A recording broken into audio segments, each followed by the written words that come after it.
जय हिंद। अगले वीडियो हमने आपको मानव हड्डी के बारे में जानकारी दी थी, मतलब ह्यूमन बोन के बारे में जानकारी दी थी। और आज हम पाचन तंत्र या डाइजेस्टिव सिस्टम के बारे में पढ़ेंगे। अब देखिए, सिस्टम होता क्या है।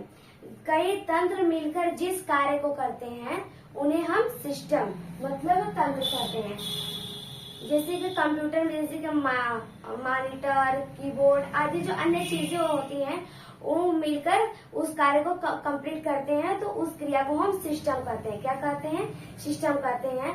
उसी तरह किसी चीज को मिलकर कार्य करने की क्रिया को हम सिस्टम कहते हैं। अब देखिए, पाचन तंत्र, जो हमारा पाचन तंत्र है यह होता क्या है। पाचन तंत्र जटिल पदार्थ को सरल पदार्थ में बदलना। जो हमारा पाचन तंत्र है यह जटिल पदार्थ को सरल पदार्थ में बदलना पाचन तंत्र कहलाता है। जैसे कि जब जो हमारा कठोर भोजन होता है, जब हम उसको खाते हैं तो जो हमारा दांत है वो उस जटिल भोजन को, मतलब वो उस कठोर भोजन को कूच काच कर सरलतम भोजन के रूप में बदल देता है। किसमें कर देता है? सरलतम रूप में कर देता है। तो उस क्रिया को हम पाचन तंत्र कहते हैं। अब देखिए, जो हमारा पाचन तंत्र है यह एक फिजियोकेमिकल की प्रक्रिया है। किसकी प्रक्रिया है? फिजियोकेमिकल की प्रक्रिया है। अब देखिए, फिजियोकेमिकल होता क्या है। जो फिजियो है, फिजियो मतलब कि भोजन को तोड़ फोड़ करना, उस क्रिया को हम फिजियो कहते हैं। और उसे लार के साथ मिलाने की क्रिया को हम केमिकल कहते हैं। क्या कहते हैं? केमिकल। फिजियो मतलब कि भोजन को तोड़ना फोड़ना हमारा फिजियो कहलाता है, और केमिकल मतलब उसको भोजन को लार के साथ मिलाने की क्रिया को, जो हमारा भोजन है उसको लार के साथ मिलाने की क्रिया को हम केमिकल कहते हैं। क्या कहते हैं? केमिकल कहते हैं। तो जो हमारा पाचन तंत्र है यह एक फिजियोकेमिकल की प्रक्रिया है। यहाँ तक हमने देख लिया। अब देखिए,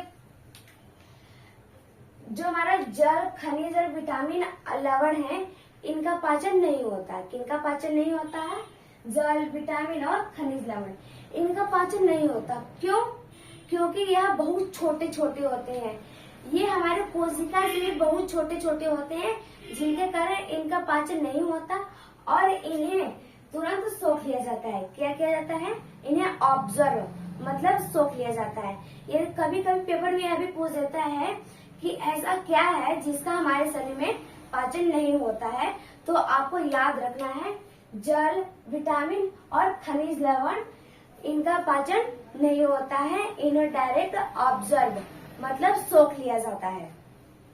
अब देखिए, पाचन का मुख्य कार्य ऊर्जा का निर्माण करना। देखिए, हम पाचन जो है इसका कार्य, जो पाचन है इसका कार्य ऊर्जा का निर्माण करना। देखिए, जब हम खाना खाएंगे तो हमारे ग्रास नली से होते हुए आमाशय में जाएगा। आमाशय में जाएगा तो वहाँ पर इसको पचाने की क्रिया होती है। क्या होती है? पचाने की क्रिया होती है। जब हमारे भोजन का पाचन होता है तो उसी से हमें ऊर्जा मिलती है। क्या मिलती है? ऊर्जा मिलती है। तो यहाँ तक हमने देख लिया। अब देखिए, जो हमारा डाइजेस्टिव सिस्टम मतलब पाचन तंत्र है यह दो प्रकार के होते हैं। कितने प्रकार के होते हैं? दो प्रकार के होते हैं। पहला आहार नाल, दूसरा पाचन ग्रंथि। अब देखिए, हम आहार नाल को देख लेते हैं। आहार नाल, इसकी लंबाई 32 फीट होती है। कितनी होती है? 32 फीट होती है। तो आहार नाल में हमारे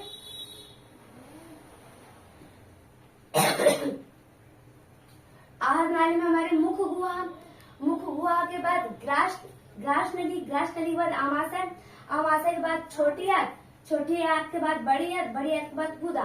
जैसे कि ये क्या है हमारा? ये हमारा मुख गुहा है। क्या है? हमारा मुख गुहा। और ये हमारा क्या है? ग्रास नली। क्या है? ग्रास नली, न कि ग्रस नली। देखिए, ग्रास नली जहाँ से हमारा भोजन जाता है, क्या जाता है?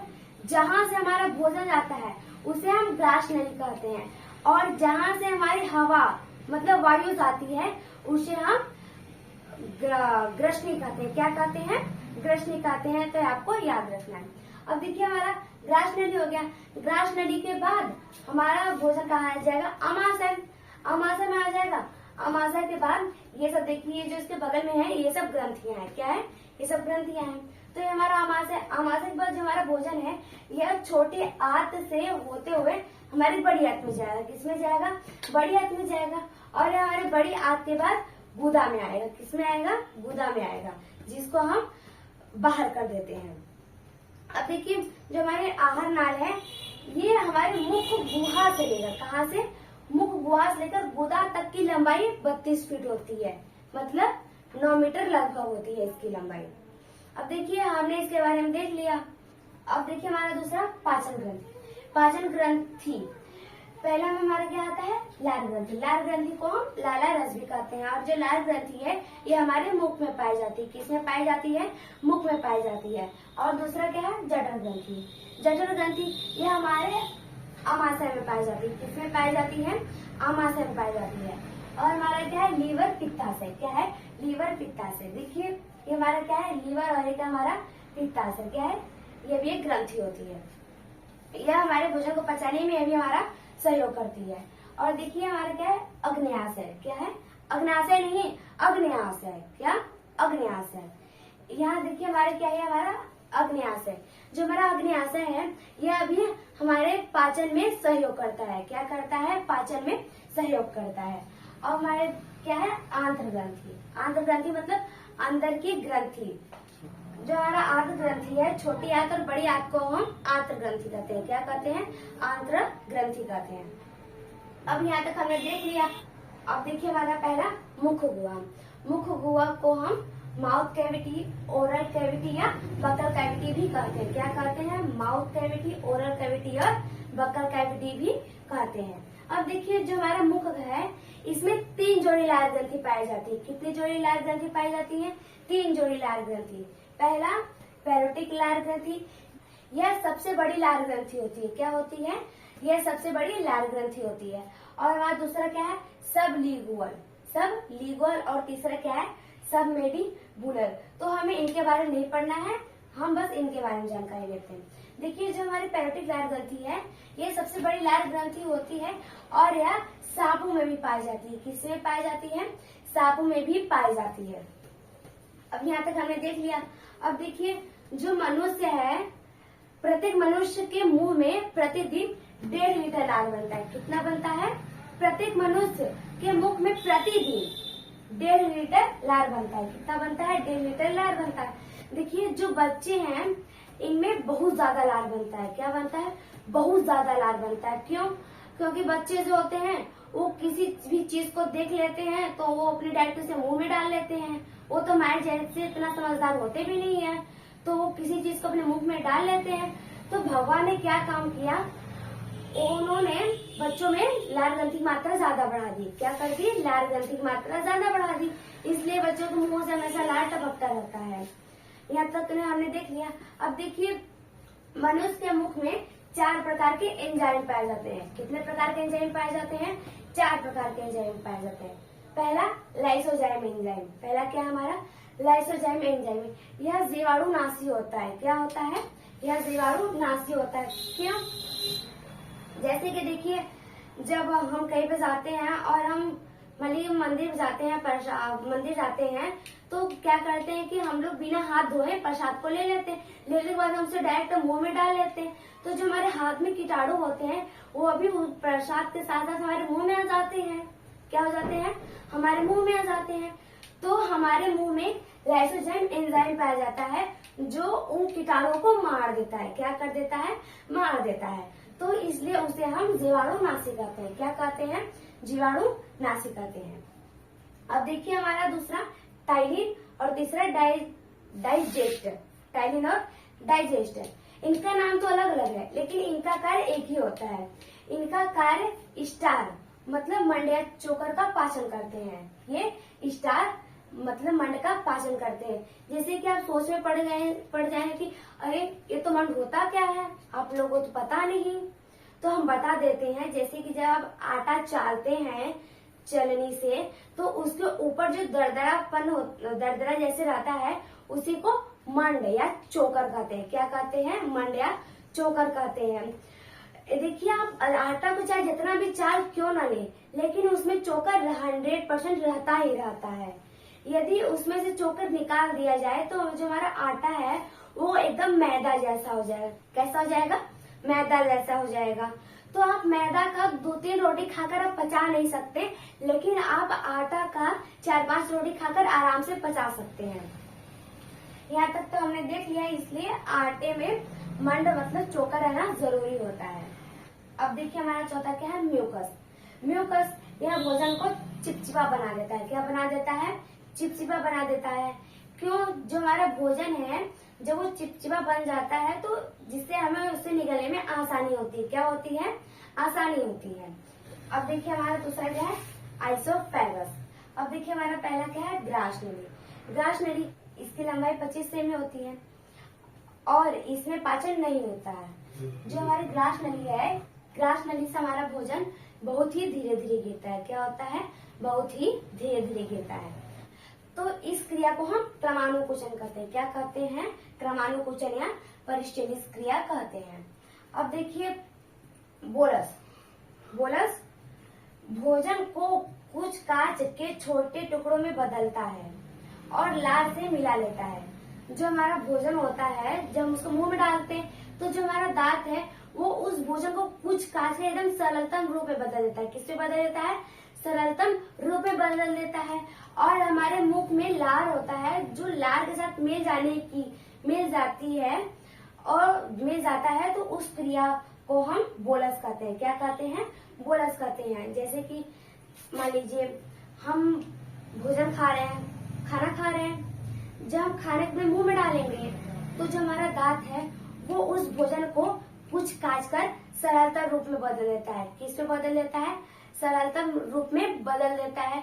और हमारे मुख से 3 जोड़ी लार ग्रंथि पाई जाती है। जो हमारी लार ग्रंथि होती है वो उस भोजन के साथ मिल जाती है। क्या करती है? भोजन के साथ मिल जाती है।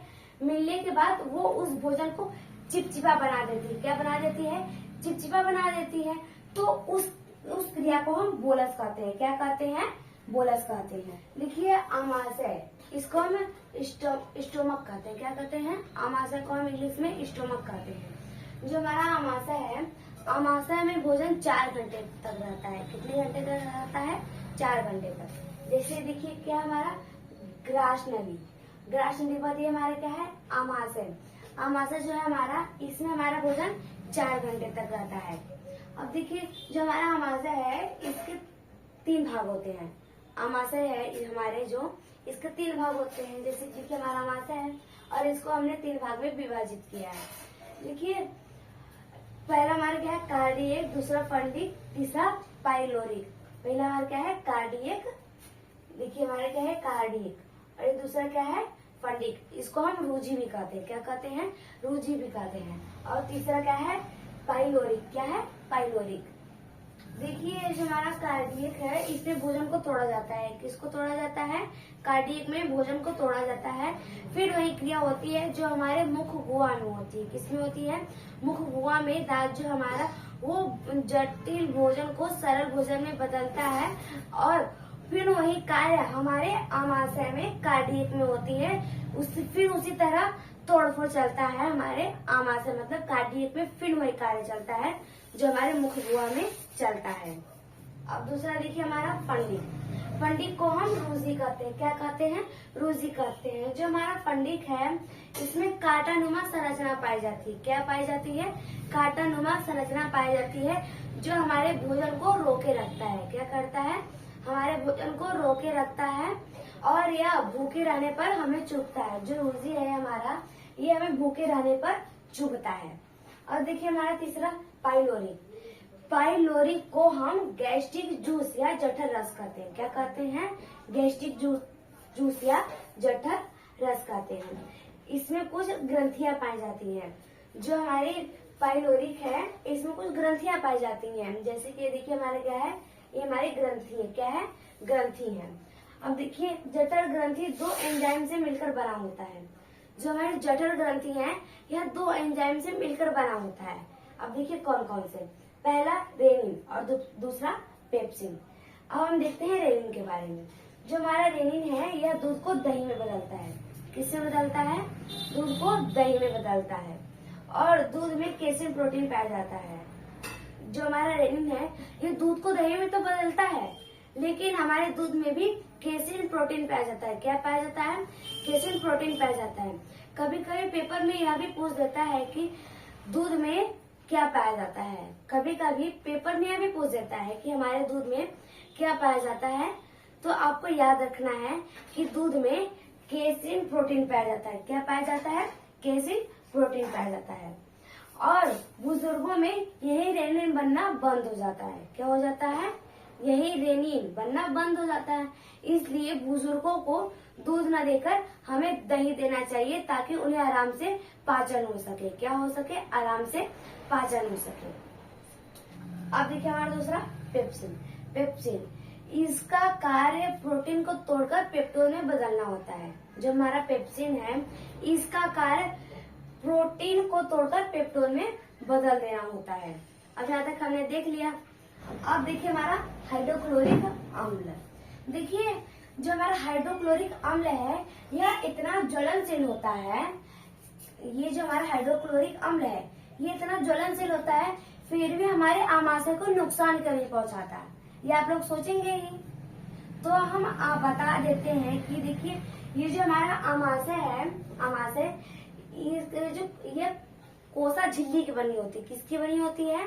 जो हमारा आमाशय है यह कोसा झिल्ली की बनी होती है, जिसमें यह क्षारीय होता है। क्या होता है? यह क्षारीय होता है। जब हाइड्रोक्लोरिक अम्ल हमारे आमाशय की झिल्ली की तरफ बढ़ता है तो जो हमारा कोसा झिल्ली है उसमें से क्षार निकलता है। क्या निकलता है? क्षार निकलता है, जिससे कि क्षार और अम्ल मिलकर निष्क्रिय हो जाते हैं। क्या हो जाते हैं? क्षार और अम्ल मिलकर निष्क्रिय हो जाते हैं। इसलिए हमारे आमाशय को जलन महसूस नहीं होता। किसको महसूस नहीं होता?